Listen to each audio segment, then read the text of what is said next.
Hello दोस्तों, आप सभी का मेरे इस यूट्यूब चैनल में स्वागत है। मेरा नाम थम्मल लाल निषाद है। आज हम आपको राजा मोरध्वज की कृष्ण भक्ति की कथा सुनाने जा रहे हैं। इसे बिना स्किप किए ध्यान से सुनिएगा। अगर आप मेरे इस चैनल पर नए हो तो मेरे इस चैनल को सब्सक्राइब कर दीजिएगा, क्योंकि मैं इसी प्रकार का वीडियो बनाता हूँ। चलिए बिना विलंब किए इस वीडियो को स्टार्ट करते हैं। महाभारत का युद्ध समाप्त होने के बाद की यह बात है। युद्ध के बाद अर्जुन को यह भ्रम हो गया कि वह श्री कृष्ण के सर्वश्रेष्ठ भक्त है। अर्जुन सोचते थे कि कन्हैया ने मेरा रथ चलाया, युद्ध के समय वे मेरे साथ रहे। इसका अर्थ है मैं ही भगवान का सर्वश्रेष्ठ भक्त हूँ। अर्जुन यह भूल गए थे कि वे तो केवल भगवान के धर्म संस्थापना का माध्यम थे। अर्जुन के मन की बात जानकर भगवान श्री कृष्ण जी ने उनका अहंकार तोड़ने का निश्चय किया। एक दिन श्री कृष्ण अर्जुन को अपने साथ वन ले गए। श्री कृष्ण जी ने अर्जुन को साधु का वेश धारण करने के लिए कहा और स्वयं भी साधु का वेश धारण कर लिया। उन्होंने वन में एक सिंह पकड़ा और वे पास के ही एक राज्य में पहुंच गए। वह भगवान श्री कृष्ण के परम भक्त राजा मोरध्वज का राज्य था। राजा मोरध्वज दानी थे। उनके पास आने वाले प्रत्येक व्यक्ति का वे सम्मान करते थे। उनके द्वार पर जो भी आता था वह कभी खाली हाथ और बिना भोजन किए नहीं लौटता था। साधुओं के वेश में भगवान श्री कृष्ण और अर्जुन उस सिंह के साथ राजा के महल के द्वार पर पहुंच गए। दोनों साधु एक सिंह के साथ आए हैं। यह जानकारी पाकर राजा नंगे पांव दौड़ते हुए महल के द्वार पर आए। साधुओं के चरणों में नतमस्तक होकर उन्हें आतिथ्य स्वीकार करने के लिए प्रार्थना की। भगवान श्री कृष्ण ने राजा से कहा कि हम भोजन स्वीकार करेंगे, परंतु हमारी एक शर्त है। राजा ने कहा, आप जो भी मांगे वह करने के लिए मैं तैयार हूँ। भगवान श्री कृष्ण ने कहा, राजन, हम तो ब्राह्मण हैं, हमें कुछ भी खिला देना, परंतु यह सिंह नरभक्षी है। यदि तुम अपने एकमात्र बेटे को अपने हाथों से मारकर इस सिंह को खिलाओगे तो ही हम तुम्हारा आतिथ्य स्वीकार करेंगे। साधु की शर्त सुनकर राजा मोरध्वज अचंभित हो गए, परंतु राजा के लिए अपना आतिथ्य धर्म कर्तव्य अधिक श्रेष्ठ था।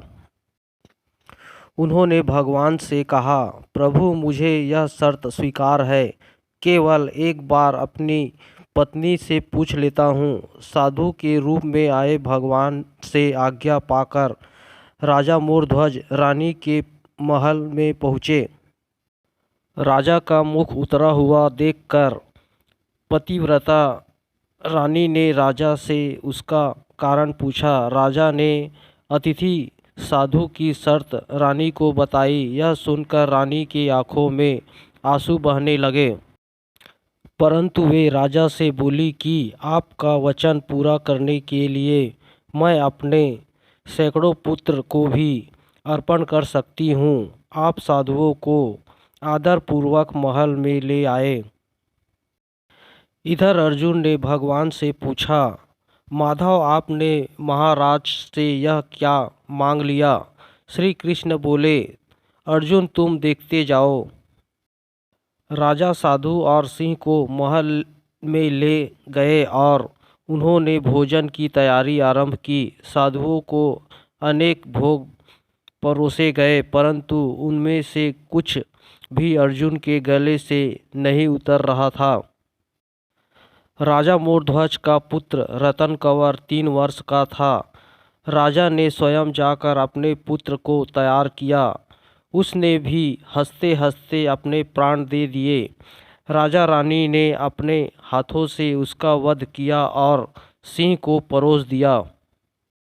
भगवान ने भोजन ग्रहण किया, परंतु जब रानी ने पुत्र का आधा शरीर देखा तो वह अपने आंसू नहीं रोक पाई।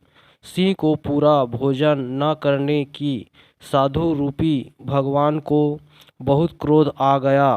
वे महल से जाने लगे। राजा रानी उन्हें रोकने के लिए प्रयास करने लगे। उसी समय अर्जुन को यह भान हुआ कि भगवान मेरे अहंकार को तोड़ने के लिए यह कर रहे हैं। तब वे स्वयं भगवान के पैरों में गिरकर विनती करने लगे। उन्होंने भगवान से कहा, हे भगवान, आपने मेरे झूठे अहंकार को तोड़ दिया है। राजा रानी ने अपना वचन पूरा करने के लिए स्वयं का पुत्र त्याग दिया और आप रूठ कर जा रहे हो। दया करे प्रभु, मुझे क्षमा करे और अपने श्रेष्ठ भक्त का कल्याण करे। अर्जुन का अहंकार टूट गया है। यह जानकर भगवान श्री कृष्ण ने रानी से कहा, महारानी, आप अपने पुत्र को आवाज़ दें। रानी ने सोचा, पुत्र तो मर चुका है, अब आवाज़ देने से क्या होगा, परंतु साधुओं की आज्ञा मानकर उसने पुत्र रतन कंवर को आवाज़ लगाई। कुछ ही क्षणों में रतन कंवर हंसते हुए उनके सामने आ गया।